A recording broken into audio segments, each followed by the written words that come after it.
it's invoicing time now with my US client, and she's been paying me via PayPal.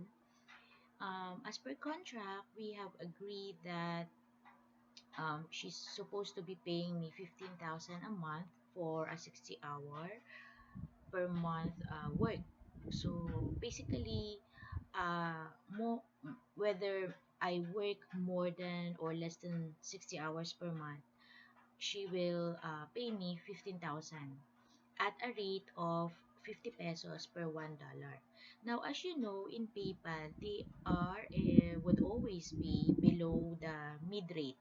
So at the moment, if you check out the website, let's see.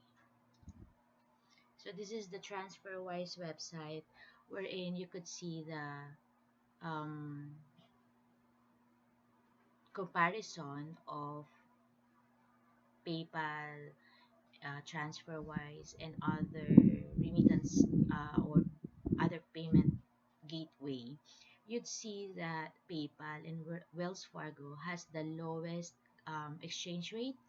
So mid-market rate is usually means like, for example, um, every dollar is up for 50 pesos, and then the highest would be 51 pesos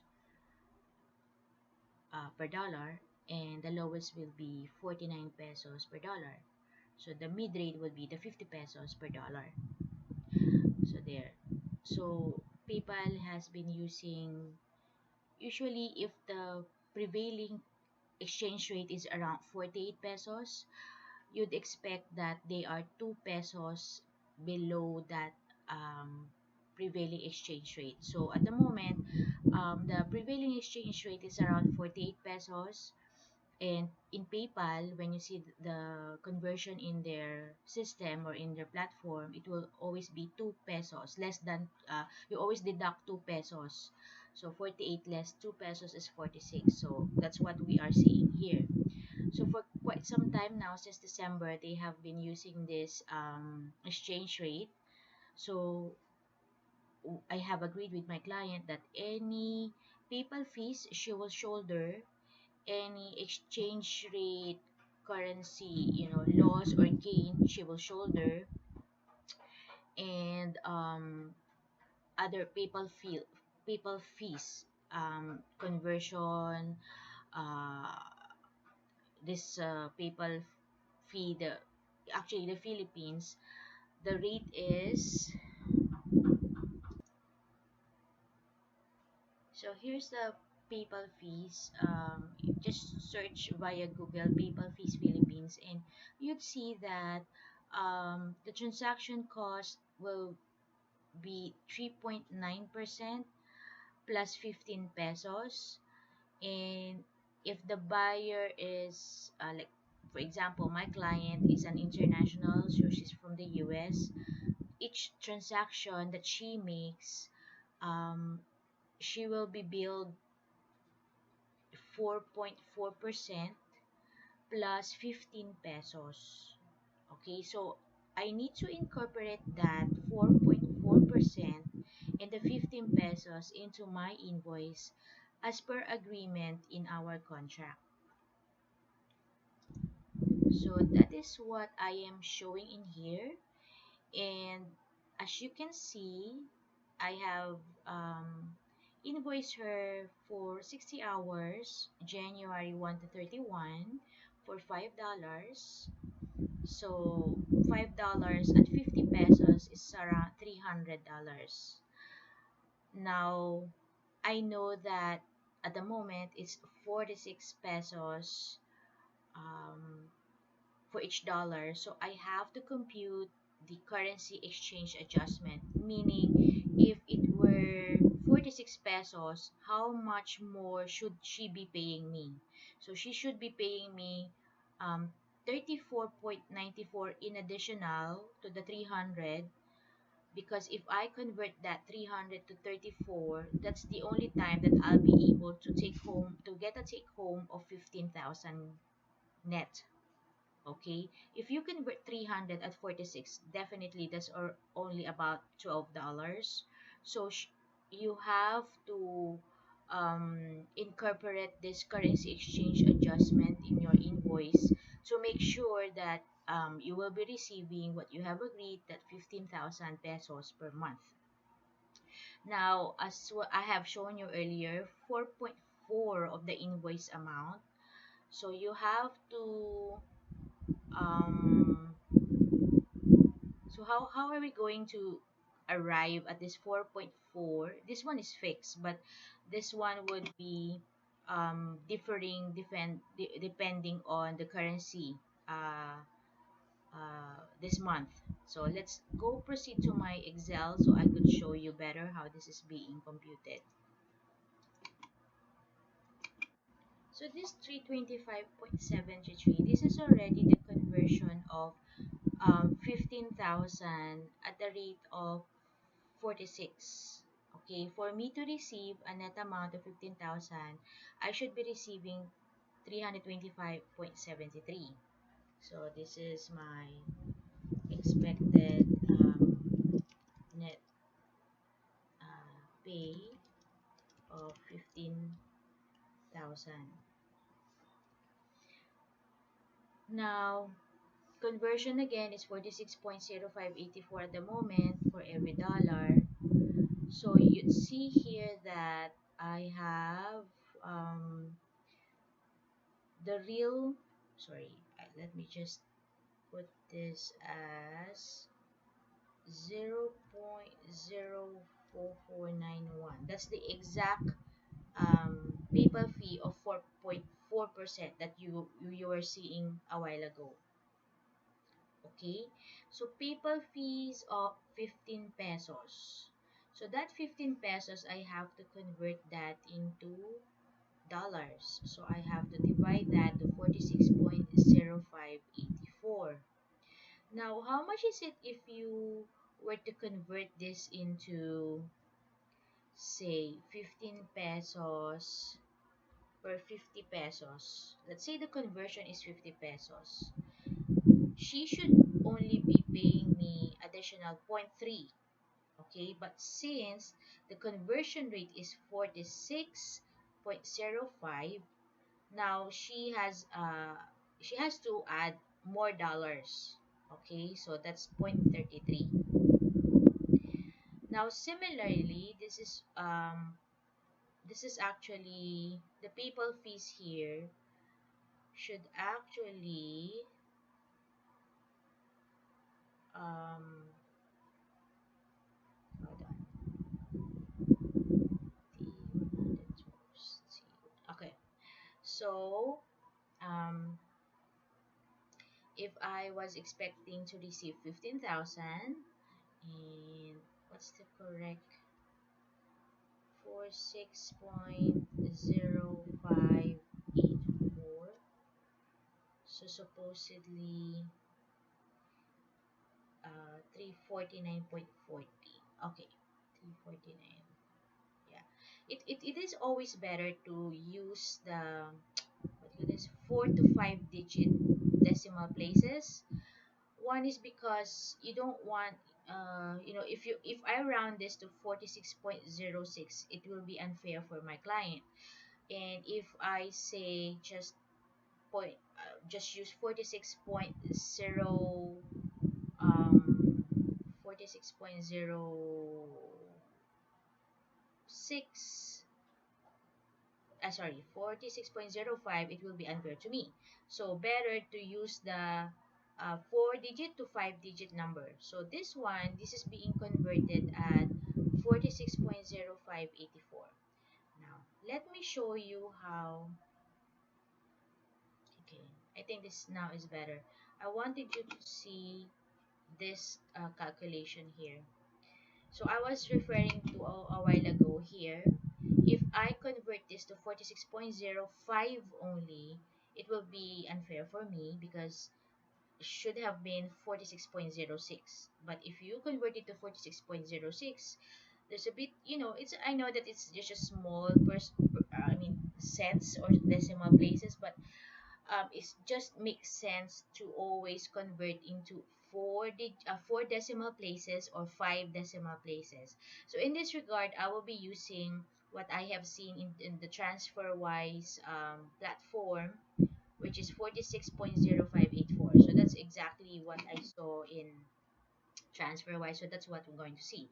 For for be for to be able to receive the 15,000, I need to convert that to 40. I have to use the 46.0584 prevailing rate. So I should be receiving 325.67. If these were, if the 15,000 was say to be converted using the $1 per 50 pesos, I should only be receiving 300. But because the dollar is the conversion now is 46.0584, the client now pays me an additional of 25.67, okay, for me to be able to have a take-home pay of 15,000. Now, as I mentioned earlier, we also need to incorporate the 4.4% PayPal fees. So let me just put it here. So, okay, like that.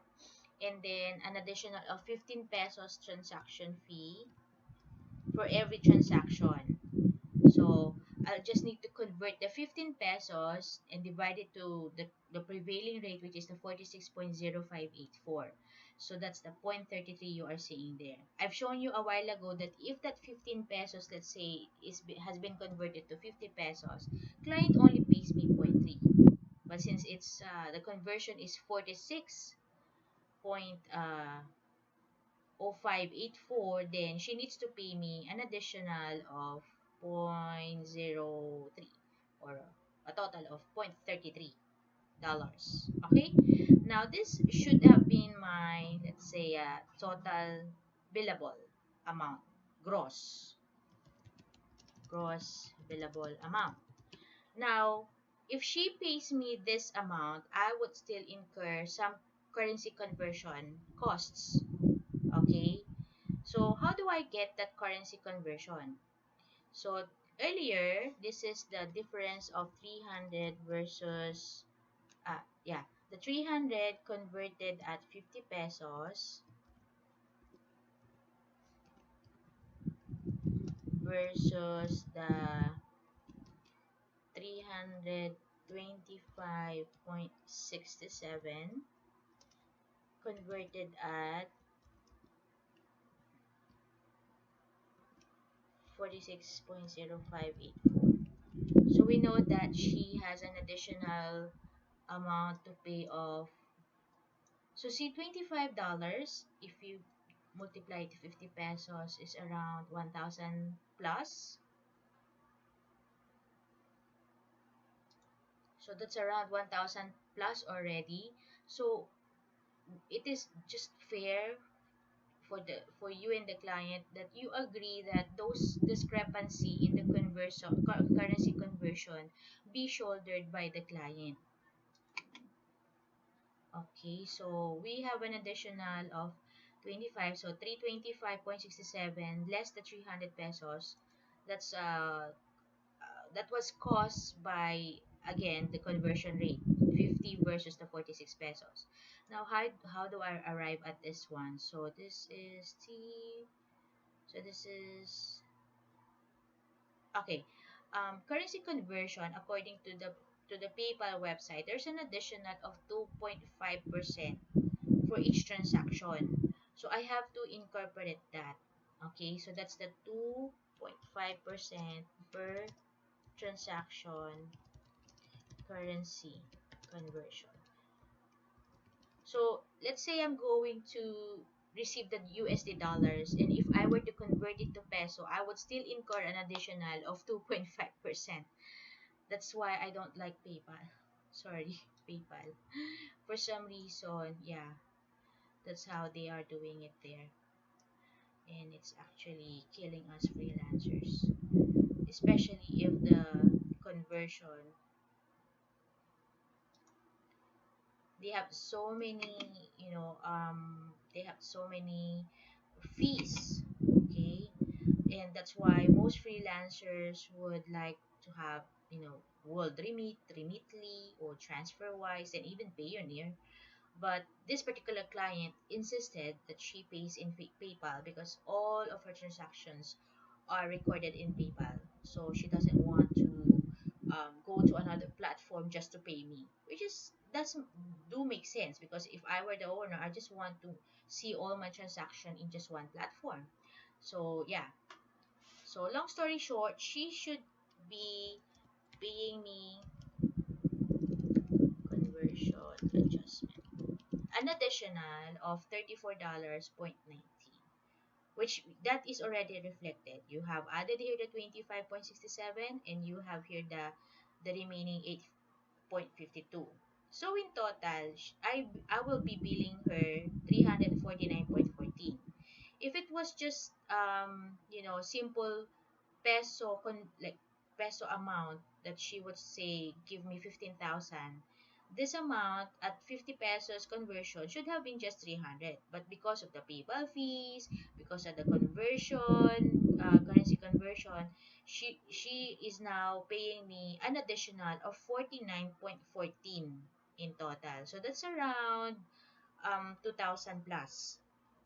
So technically 15,000 plus 2,000 plus is around 17,000 per month. So if this 46 keeps on going for the next 6 months, then instead of what we have agreed that she should be just paying me 15,000, she would now be paying me around 16 to 17, maybe the highest would be 18,000 per month, just because of those PayPal fees and those conversion adjustment. Now, I could share with you this Excel. Just provide, I will be sharing a Google form in my YouTube channel and in this particular social media post. Go ahead and send your details, especially your email, via that Google form, and then you will receive this kind of computation. Okay, this is only for Filipinos, being paid in peso, and all you need to do, guys, is to assume a certain amount of monthly pay. Let's For me, it's 15,000 monthly, and you need to use that 15,000 is actually this one. Okay, so if I changed it to 15,000, so there. So that's my monthly, what do you call this? My monthly rate in peso, divided by the currency conversion, as you would see in PayPal or in TransferWise website. This one is the 4.4%. This is only applicable to freelancers living here in the Philippines and being paid by someone from the US. So always make sure that you use the correct conversion rate here, the prevailing rate, uh, at the point in time you are doing your invoice to the client. Okay, so this is fixed, 15 pesos. The only difference is, again, you're gonna be using the uh, prevailing currency conversion, which is the $46 at the moment. Today is, by the way, January 23, so that's the conversion rate. Gross billable amount would be the summation or the sum of all those three. Okay, that's 340.63. Okay, and then conversion 8.52. So again, so now she will be paying me 349.14. Okay. Um, in here, for my own reference, I've just shown here the breakdown of how I arrive at that 852 additional.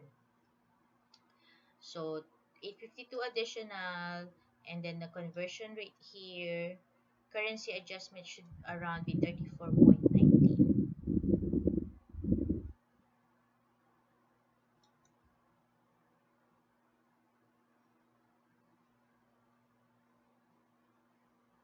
So if I work it back, so let's work it back. We should be receiving 15,000. And then if she pays us 349.14 in our PayPal would then um, charge me a PayPal transaction fee of 4%, right? So that would be the 4% here. So that's negative. So PayPal will be charging me the 4.4%, and then the 15 pesos here, the 0.33, that's also part of it. That's why I think that's the reason why in when I computed for what do you call this, I think that's the reason why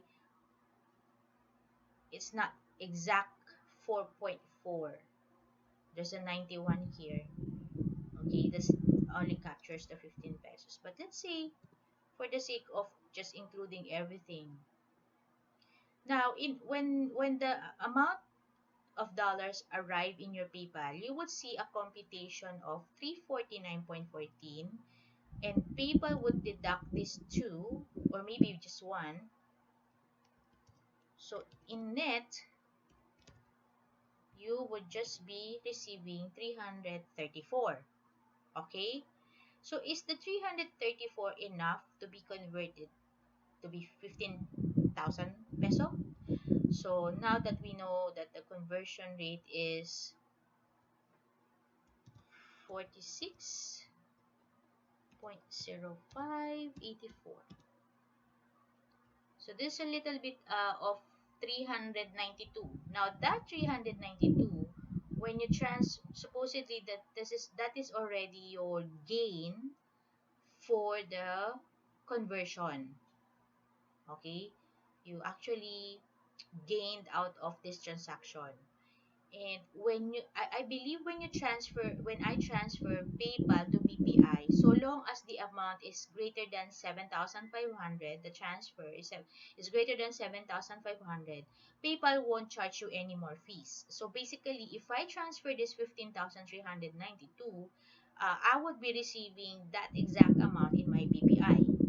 Okay, but approximately um the fastest was 24 hours and the slowest was like 5 days. So just give some time for PayPal to transfer it to your bank account here in the Philippines, around maybe 2 to 5 or 7 days. So there, so if I were to predict how much I would really be receiving, it will be around this amount. Okay, so am I missing anything? I guess that's it. So at least you have that buffer of 392.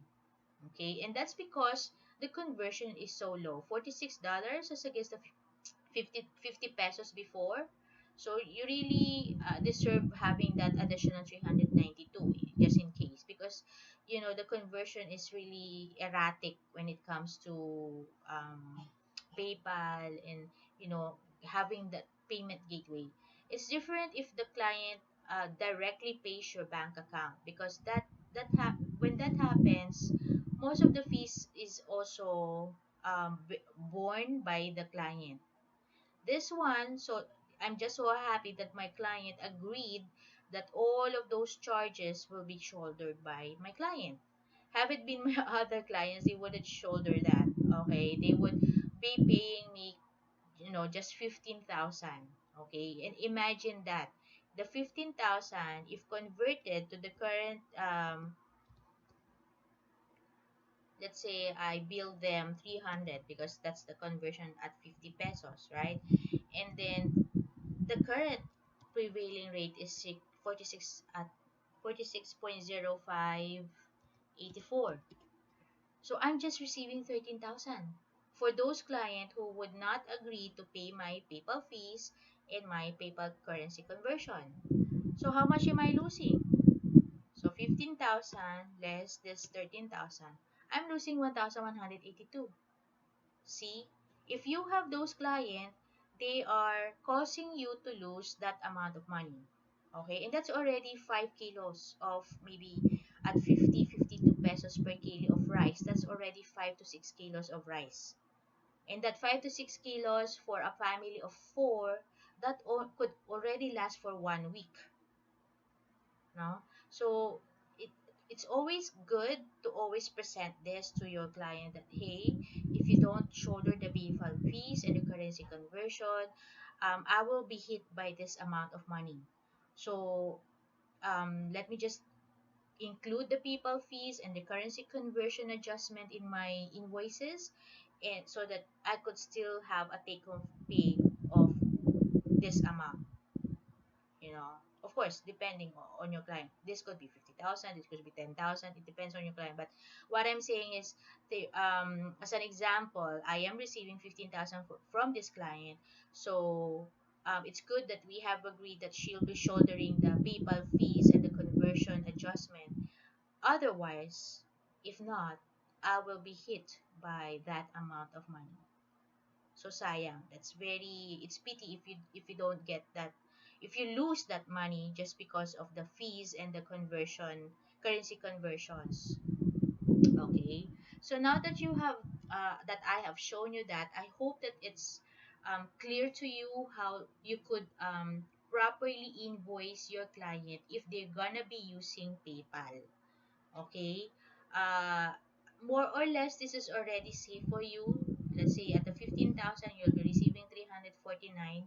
The $50 extra there, more or less the $50 extra, is your buffer for that fees and currency adjustment. Okay, so like I said, I will be leaving a Google form. Fill out that Google form and you'll be receiving this computation. um, I'm going to, of course, make it a little bit prettier. Not this one. This one is actually my actual invoice monitoring, tool. I'll also be sharing with you how I monitor my invoices. Maybe on the next vlog or the next video, I will be sharing with you how you could manually monitor your invoices. But at the moment, actually, I'm using Wave accounting. So that's Wave Accounting. This is no longer available here in the Philippines. Wave already stopped providing services international, like I mean, in Southeast Asia. I think around November, December.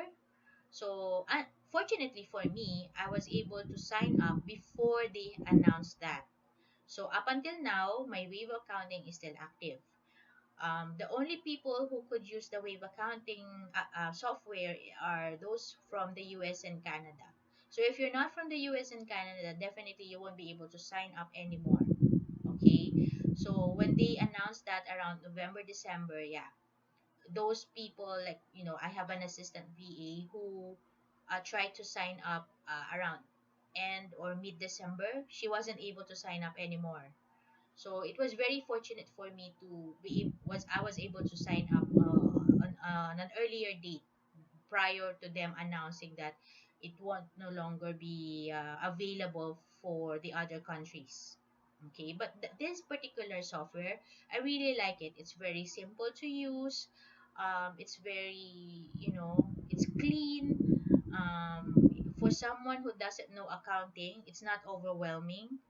So yeah, I'm not sure if I need to create a video about Wave accounting, but maybe because some and most of our US and Canadian clients would probably be using Wave accounting as well, especially if they are small businesses.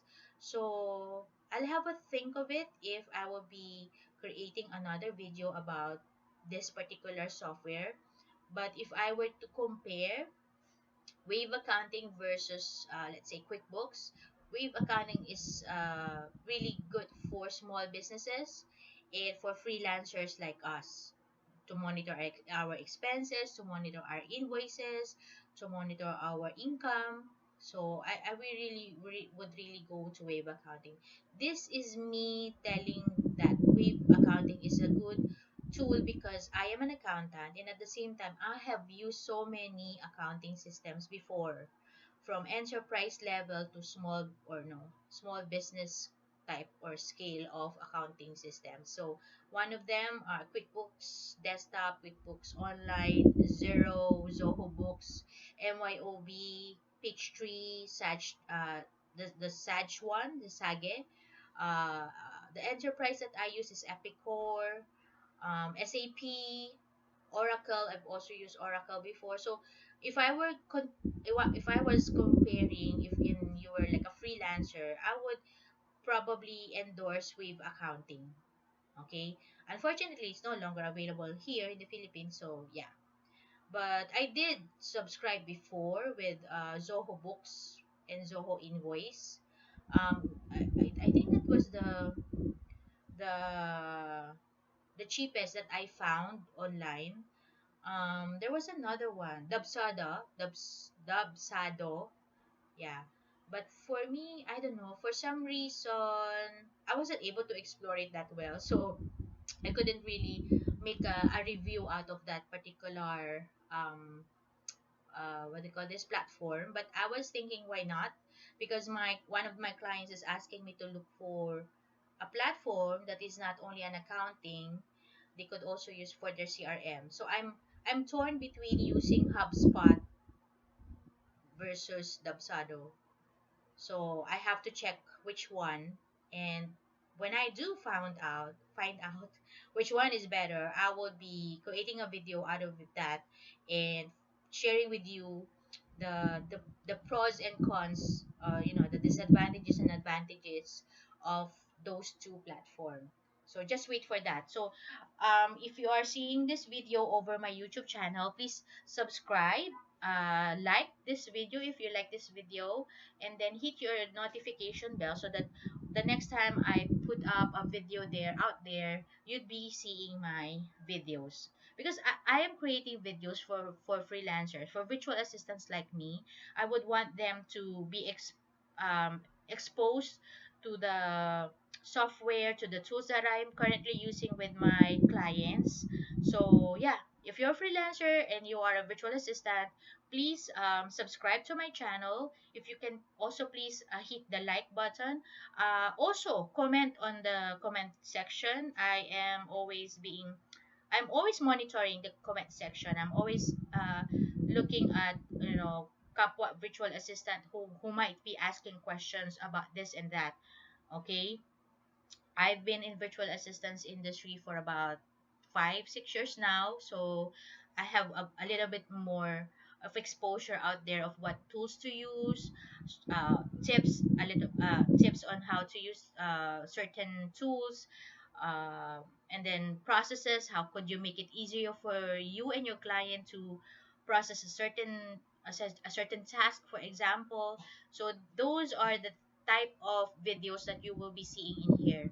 And I don't prettify or beautify anymore my videos, mainly because I would want you to see it as a channel or a vlog that really provides good pointers, because these are real scenario, these are real clients I am handling, and whatever I am experiencing with these clients I am sharing with you through my channel and through my social media. So don't also forget to check out my website, which is up until now it's still work in progress, yourvamentor.online. So that's www.yourvamentor.online. So see you on the next video, guys. Thank you very much for watching this. Bye bye.